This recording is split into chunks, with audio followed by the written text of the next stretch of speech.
កំពូលតារាចម្រៀងខេមរៈ សិរីមន្តមានមោទនភាពខ្លាំងចំពោះកូនប្រុសមន្តស្នេហ៍ក្រោយដណ្ដើមបានមេដាយមាសនិងត្រៀមចេញទៅប្រកួតនៅក្រៅប្រទេសកំពូលតារាចម្រៀងខេមរៈ សិរីមន្តមិនត្រឹមតែជាតារាចម្រៀងដែលជោគជ័យក្នុងវិថីសិល្បៈនិងមុខចំនួនប៉ុណ្ណោះទេសូម្បីតែរឿងគ្រួសារលោកត្រូវបានចាត់ទុកថាជាគ្រួសារគំរូផងដែរ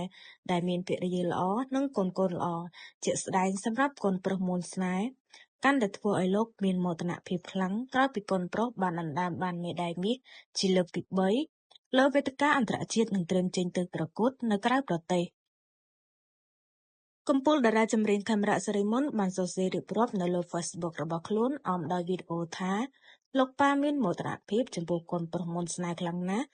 កូនតែងតែធ្វើបានមេដាយមាសក្នុងចំណោម Top 10 ហើយក៏បានជួបឈ្មោះទៅប្រឡងនៅក្រៅប្រទេសបន្តទៀតផងនេះមិនមែនជាលើកទី1នោះទេដែលកូនប្រុសកំពូលតារាចម្រៀងខេមរៈ សិរីមន្តទទួលបានមេដាយមាសនោះកន្លងមកកូនប្រុសរបស់លោកធ្លាប់បានទទួលមេដាយមាសជាច្រើនលើផ្នែកសិក្សាលោកថែមទាំងបាននិយាយទៀតថាការប្រឡងលើកនេះគឺជាការប្រឡងអន្តរជាតិដើម្បីជំរុះចម្រាញ់យកបេក្ខជនទៅប្រឡងនៅឯក្រៅប្រទេសបន្តទៀតចាប់ផ្ដើមសិក្សាពីបឋមមកដល់ថ្នាក់ទី7នេះ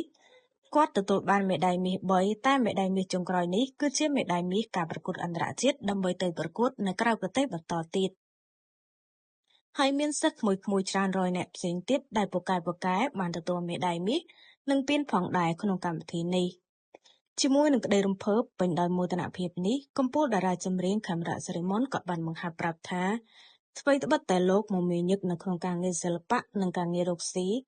លោកនិងគ្រួសារតែងតែផ្ដល់ភាពកក់ក្ដៅចំពោះកូនៗនិងមិនដែលទុកពួកគាត់ចោលឡើយ